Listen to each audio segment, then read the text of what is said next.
রব্বুল আলামিন বলছেন যে কথাটি, লা ইয়াত্তাখিযুল মুমিনুন কাফিরিন আউলিয়া মিন দুনিল মুমিনিন। আল্লাহ তাআলা বলছেন মুমিনগণ মুমিন ছাড়া কাফেরদেরকে বন্ধু হিসাবে গ্রহণ করা যাবে না। হারাম, হারাম এবং হারাম। তাহলে আমাদেরকে কি করতে হবে? কাফেরদের সাথে আমাদের কোনো সম্পর্ক রাখা যাবে না। আমাদেরকে আল্লাহ তাআলা বললেন তোমরা নিক্ষেপণকারী বস্তুর শক্তি অর্জন করো। ছোট ছোট বাচ্চারা ভটকা ফুটায় না?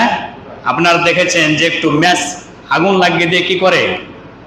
ছুঁড়ে মারে। যারা পিস্তল রাইফেল ব্যবহার করে তার বাটন টিপলে কি ছুড়ে যায়? গুলিটা ছুটে যায়। এরপরে আপনার গোলা বারুদ, অস্ত্র, মিসাইল, তারপরে আপনার রাসায়নিক বোমা, রকেট, হাবিজাবি, যত কিছু আজকে বিধর্মীরা তৈরি করেছে সবগুলোই মুসলমানদের বাচ্চাদেরকে, মুসলমানদের সন্তানদেরকে দুনিয়া থেকে বিদায় করে দেওয়ার ষড়যন্ত্র শুরু করেছে। ঠিক কিনা বলুন? সম্মানিত উপস্থিতি, আল্লাহ তাআলা আগেই বলে দিয়েছেন, লৌহে মাহফুজ থেকে কোরআন পাঠিয়েছেন।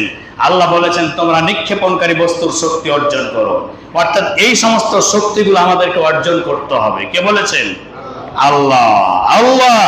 মুসলমানদের মুখে থাকবে আল্লাহ, মুসলমানদের হাতে থাকবে আল্লাহ, মুসলমানদের সামনে আল্লাহ, মুসলমানদের মাথার উপরে আল্লাহ, মুসলমানদের পিছনে আল্লাহ, সব জায়গায় আল্লাহ। আল্লাহ জোরে বলুন সুবহানাল্লাহ। যালিকা বিআন্নাল্লাহা মাওলাল্লাযীনা আমানু। আল্লাহ বলছেন আমি আল্লাহ হচ্ছি যারা ঈমানদার তাদের মাওলা। আমাদের অভিভাবক কে? আমাদের মাবুদ কে? আমাদের সাহায্যকারী কে? আমাদের রক্ষাকারী কে? আমাদেরকে বিপদ থেকে মুক্তি করতে পারে কে? ওয়ান্নাল কাফিরিনা লা মাওলা লাহুম। আল্লাহ ঘোষণা করেছেন কাফেরদের কোনো মাওলা নাই। তাহলে মাওলা কার?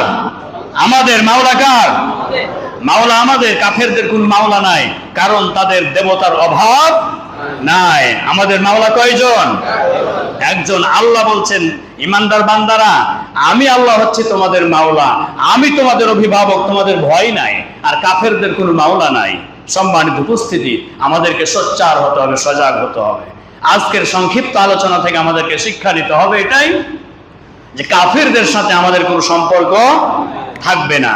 রাসূল কারীম সাল্লাল্লাহু আলাইহি ওয়াসাল্লাম বলেছেন যখন তোমরা রাতে ঘুমাতে যাবে তখন সূরাতুল ইখলাস একবার পড়বে, সূরাতুল কাফিরুন একবার পড়বে। সূরাতুল ইখলাসের মধ্যে তাওহীদের শিক্ষা আছে। আর সূরাতুল কাফিরুন যখন আমরা পড়ব এই মর্মে আমরা আল্লাহর দরবারে অঙ্গীকারবদ্ধ হচ্ছি, আয় আল্লাহ কাফেরদের সাথে আমাদের কোনো সম্পর্ক নাই।